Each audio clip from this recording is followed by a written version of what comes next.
TVS orbiter கிட்டத்தட்ட ஒரு 8000 kilometre கிட்ட ஓடிடுச்சு. 2வது சர்வீஸுமே முடிஞ்சிருச்சு. 2வது சர்வீஸ் முடிஞ்ச இந்த கையோடு நான் ஏன் வீடியோ எடுக்கிறேன்னா, சர்வீஸ் காஸ்ட் வந்து இன்க்ரீஸ் ஆகிடுச்சு. ஃபஸ்ட்டு சர்வீஸில் நான் பண்ணும்போது ரூ. 450 வந்துச்சு. இப்போ நான் செகண்ட் சர்வீஸ் பண்ணும்போது கிட்டத்தட்ட ரூ. 600 வந்துச்சு. கிட்டத்தட்ட ரூ. 200 இன்க்ரீஸ் ஆகிருக்கு. ரூ. 200 இன்க்ரீஸ் ஏன் ஆச்சு? என்னென்ன பெட்டராக பண்ணுறாங்க, என்னென்ன பண்ண மாட்டாங்க அப்படின்னு கேட்டிங்கன்னா, ஒன்றுமே பண்ணுறது கிடையாது. நம்ம அந்த ஈவி பொறுத்த வரைக்கும் பெருசாக சர்வீஸுங்கிறது ஒரு கிமிக் அப்படின்னு வந்து சொல்லலாம். ஏன்னா வந்து இதில் பண்ண வேண்டிய சர்வீஸ் வந்து இந்த பிரேக் டைட் பண்ணுறது, இந்த பிரேக் சிலிண்டரை கலெக்டி அந்த க்ளீன் பண்ணுறது, பின்னாடியும் க்ளீன் பண்ணுறது, இதில் ஏதாவது அப்டேட் இருந்ததுன்னா செக் பண்ணுறது, அது மட்டும்தான். இப்போ 2 சர்வீஸாக சொல்கிறேன். வேணா மோட்டரில் ஏதாவது ப்ராப்ளம் இருக்குது அப்படின்னா வந்து அதுக்கப்புறம் வேணால் அது கொஞ்சம் சர்வீஸ் கொஞ்சம் காம்ப்ளிகேட் ஆகலாம். அது வரைக்கும் வந்து இது பெருசாக எதுவுமே பண்ணுறது கிடையாது. ஏன்னா இந்த சர்வீஸ்லேயே வந்துட்டு கிட்டத்தட்ட ரூ. 600 வாங்குறாங்க. ரூ. 600 கொண்டு வாங்கின சர்வீஸ் கிடைக்குதுன்னா கண்டிப்பாக கிடையாது. இப்போ தான் நான் ரீசெண்டாக சர்வீஸ் பண்ணேன். பட் இந்த பிரேக்லாம் பார்த்திங்கன்னா, இந்த பிரேக் வந்து ஓரளவுக்கு டைட் பண்ணியிருக்காங்க. இந்த பிரேக்கை டைட் பண்ணவே இல்லை. நீங்கள் பார்த்தீங்கன்னா தெரியும். இங்கே பாருங்கள், கிட்டத்தட்ட போன தடவை பிரேக்காவது டைட் பண்ணி கொடுத்தாங்க. அந்த தடவை பிரேக் கூட டைட் பண்ணல. அந்த அளவுக்கு மோசமாக தான் போயிட்டுருக்கு. மேபி சாட்டர்டே கொண்டு போய் விட்டேன் நான் சர்வீஸை. அதனால் ஒரு வீக் டேயில் கொண்டு விட்டோம்னா கொஞ்சம் பெட்டராக பண்ணுவாங்கன்னு நினைக்கிறேன். வீக்கெண்ட்ஸில் போகும்போது கொஞ்சம் பிரச்சனை ஆகுறது, சாரி அந்த மாதிரி கம்மியாக ஃபோக்கஸ் பண்ணாமல் இருக்கிறது, அதெல்லாம் நடக்குது. அதே மாதிரி இந்த இதில் வந்து நமக்கு சர்வீஸ் சிம்பிள் வந்து கரெக்டாக அந்த சர்வீஸ் சிம்பிளை எடுக்காமல் என்கிட்ட வந்து கொடுத்தாங்க. சர்வீஸை முடிச்சு அதுக்கப்புறம் நான் திரும்ப கொண்டு போய் கொடுத்தேன். அப்புறம் சர்வீஸ் சிம்பிள் வந்து எடுத்து கொடுத்தாங்க. இந்த மாதிரி ஒரு சின்ன சின்ன பிரச்சனைகளாக இருந்தது செகண்ட் சர்வீஸை பொறுத்த வரைக்கும். மற்றபடி ஓவராலாக வண்டி எப்படி இருக்குன்னு கேட்டிங்கன்னா, ஓரளவுக்கு ஒர்க் ஆகிட்டு தான் இருக்குது. எந்த வித பெரிய இஷ்யூவும் வரல. ஒரே ஒரு டைம் மட்டும் இஷ்யூ வந்துச்சு. ரேஞ்சு கொஞ்சம் அடி வாங்குற மாதிரி இருந்துச்சு. அப்புறம் நான் போய் ஏர் செக் பண்ணேன். ஏர் செக் பண்ணும்போது ஏர் கொஞ்சம் கம்மியாக இருந்ததுனால கொஞ்சம் ரேஞ்சு வந்து குறைஞ்சிருக்கு.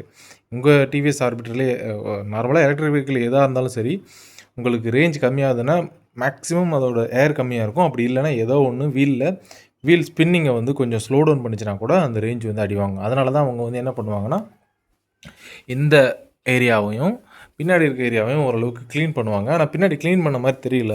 ஆனால் போன தடவை இந்த ஸ்மூத்னஸ் இந்த தடவை இல்லை. மேபி அவங்க பின்னாடி கழட்ட மாட்டாங்கன்னு நினைக்கிறேன் எனக்கு தெரிஞ்சு. ஏன்னா பின்னாடி கழட்டினாங்கன்னா அது சீலண்டில் இருக்குல்ல, ஸோ அதனால் அது வந்து கழட்ட முடியாதுன்னு நினைக்கிறேன்.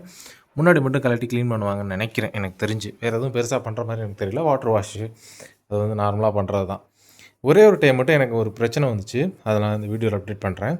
இந்த வண்டியை ரொம்ப நேரமாக வெயிலில் வச்சுருந்ததுனால ஆன் பண்ணும்போது இந்த ஸ்க்ரீன் வந்து எனக்கு ஆன் ஆகவே இல்லை. பட் நம்ம நார்மலாக ஸ்டார்ட் பண்ணுற பட்டனை ப்ரெஸ் பண்ணால் ஸ்டார்ட் ஆகுது வண்டி. வண்டி வந்து மூவ் ஆகுது. வண்டி பிரச்சனை இல்லாமல் மூவ் ஆகுது. ஒன்றும் பிரச்சனையும் இல்லை. அதுக்கப்புறம் வீட்டில் வந்து கொஞ்சம் நேரம் வச்சுருந்ததுக்கப்புறம் திரும்ப ஆன் பண்ணி பார்த்தேன். ஸ்க்ரீன் வந்து ஒர்க் ஆச்சு. ஸோ இதையுமே வந்து நான் சர்வீஸில் வந்து அப்டேட் பண்ணேன். ஸோ அவங்க என்ன சொன்னாங்கன்னா, மேபி இது வந்து ஹீட் ஆகிருக்கலாம், ரொம்ப நேரம் வெயிலில் இருந்ததுனால இந்த இன்ஃபோடைம் வந்து ஹீட் ஆகிருக்கலாம் அப்படின்னு வந்து சொன்னாங்க. ஸோ அது மட்டும் ஒரே ஒரு கன்சர்ன் இருந்தது. மற்றபடி இது வரைக்கும் இந்த டிவிஎஸ் ஆர்பிட்டர் எடுத்து 8000 கிலோமீட்டர் ஓட்டியிருக்கேன். 8000 கிலோமீட்டரில் எனக்கு பெருசாக எந்த வித பெரிய டிஃபெக்ட் எதுவும் வந்ததில்லை. ஓரளவுக்கு வண்டி நல்லா இருக்குன்னே சொல்லலாம். மற்றபடி ஃபிட் அண்ட் குவாலிட்டியில் ஏதாவது ரேட்டல் நாய்ஸோ வைப்ரேஷன்ஸோ இருக்கான்னு கேட்டிங்கன்னா, இந்த ஏரியா பார்த்திங்கனாலே தெரியும். இந்த நம்ம நார்மலாக ஏதாவது ஒரு பெரிய குண்டுங்குழியிலையோ எதுலேயோ ஒன்று விட்டோன்னா இந்த அப்பர் பாடி முழுக்கவே வைப்ரேட் ஆகுறது எனக்கு நல்லாவே ஃபீல் ஆகுது. ஓரளவுக்கு நல்லா ஷேக் ஆகுது. இந்த ஏரியாலாம் நல்லா ஷேக் ஆகுது.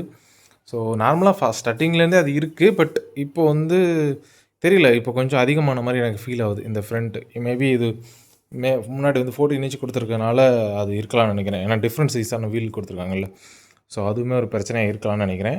அப்புறம் முக்கியமாக வந்து இந்த ஒரு பார்ட்டுமே வந்து ரொம்ப ஷேக் ஆகுற மாதிரி எனக்கு ஃபீல் ஆகுது.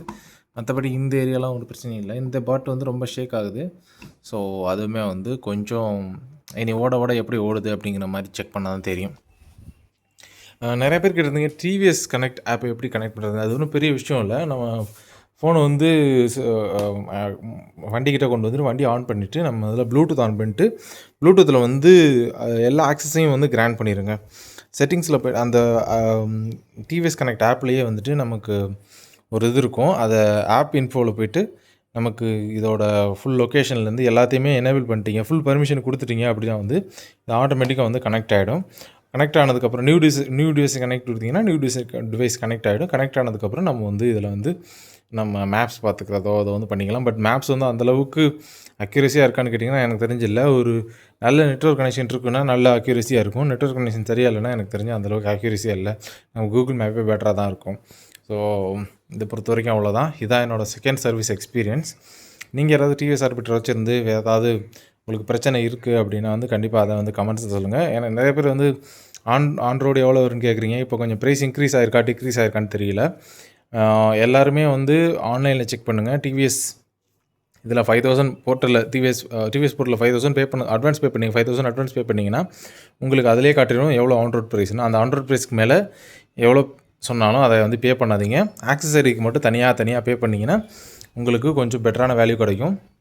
என்னை பொறுத்த வரைக்கும் 1,10,000 அப்படிங்கிறது என்னை பொறுத்த வரைக்கும் நல்ல ப்ரைஸ். 1,10,000 வாங்கிட்டிங்கன்னா எனக்கு தெரிஞ்சு இந்த வண்டி கரெக்டான வேல்யூவில் தான் வாங்குறீங்கன்னு என்னை பொறுத்த வரைக்கும் சொல்வேன். ஏன்னா நான் வாங்கினதுலேருந்து கொஞ்சம் ப்ரைஸ் இன்க்ரீஸ் ஆகிருக்குங்கிற மாதிரி கேள்விப்பட்டேன். எனக்கு டீட்டெயிலாக அந்த இன்ஃபர்மேஷன் தெரியல.